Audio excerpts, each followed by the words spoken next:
Jangan ragu-ragu kalau mau tepuk tangan. Boleh Pak, boleh. Sudah nyala Pak. Nyala ya.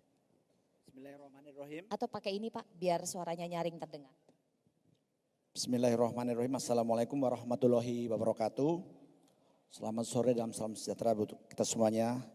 Yang terhormat Bapak Wakil Presiden Republik Indonesia, serta seluruh peserta Rakornas. Ini giliran saya memberikan sedikit perakiran ancaman terhadap pelaksanaan Pilkada tahun 2024.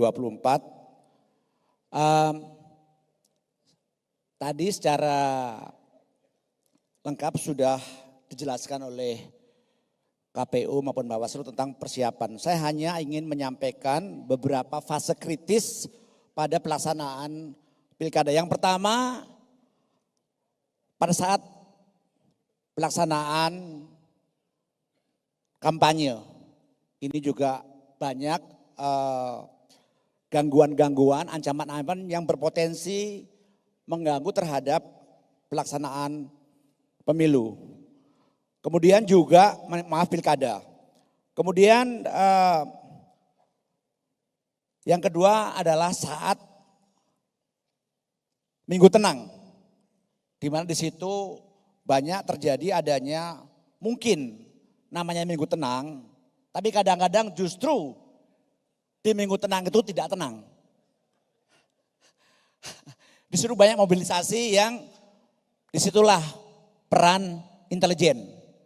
Ya, tertutup kegiatannya, banyak gerakan-gerakan yang tidak terdeteksi tetapi berpotensi terhadap jalannya pelaksanaan pilkada. Ada intimidasi, kemudian ada disinformasi maupun money politics.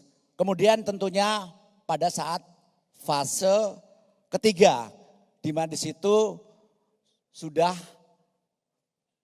adanya penetapan calon. Ya, fase ini tentunya sangat berpotensi adanya sengketa terhadap hasil pilkada dan akan menimbulkan sengketa terhadap para calon peserta pilkada.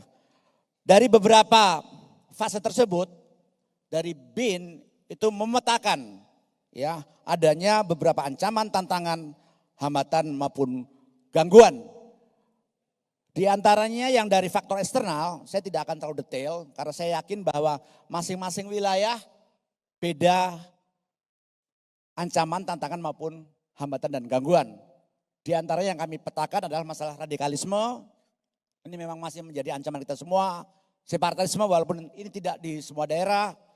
Kemudian tentunya kita jangan mengabaikan bahwa ada tangan-tangan invisible yang akan mengganggu terhadap pelaksanaan pilkada di daerah. Kemudian juga terorisme ini juga masih menjadi ancaman walaupun sekarang mungkin eskalasi tidak begitu tinggi. Cyber, ini saya pikir masalah cyber ini tetap menjadi atensi kita semuanya. Konflik horizontal, kemudian hoax, hate speech maupun fake news.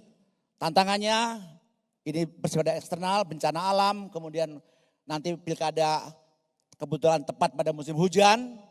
Tentunya nanti akan sangat berpengaruh terhadap pendistribusian logistik. Kemudian juga stabilitas ekonomi maupun faktor geografis di daerah. Hambatan, saya sampaikan tadi ada pendistribusian logistik, kemudian kerusakan logistik, miskoordinasi antara KPU dan Bawaslu, permasalahan validasi data, di mana masih ada perbedaan data, kemudian juga perubahan komposisi peserta pilkada maupun kurangnya edukasi terhadap masyarakat. Gangguan yang saya temukan di antara polarisasi masyarakat, black campaign, kemudian netralitas ASN, ini juga menjadi gangguan yang mungkin nanti juga akan berpotensi menjadi konflik horizontal, jual beli suara, penggelembungan suara, money politik maupun bentrok antar pendukung. Langsung ke peta ancaman. Ya, kalau kita petakan di sini, hampir semua wilayah di Indonesia itu rawan terhadap ancaman, gangguan, hambatan maupun tantangan. Tetapi saya yakin karena pilkada ini sudah sering dilakukan, ya, ini menjadi tanggung jawab kita semuanya sebagai aparatur negara untuk mencegah terjadinya konflik. Lanjut, langsung saja, terus. Saya tidak spesifik, ya. Nanti mungkin dari para Kapolda, Pangdam sudah bisa memetakan. Saya langsung aja ke slide terakhir. Bagaimana khususnya aparatur intelijen, mana BINDA? Nah, BINDA yang sedikit, tidak ada suaranya, bagus. Ya, memang orang Intel kerja dalam kesenyapan. Tapi jangan tidur. Biasanya Intel tuh gitu, ya, senyap, tapi tidur. Nah, jangan. Yang perlu saya tekankan adalah apa? Koordinasi antara aparatur intelijen daerah. Ya, ini penting. Karena apa? Saya lihat banyak yang masih ekosektoral. Ya, ada TNI, Polri, BINDA, Kejaksaan. Jangan kalau ada informasi dipek sendiri. Ya, saling sharing. Ini menjadi tantangan kita semua. Ya, jangan up intel, ya.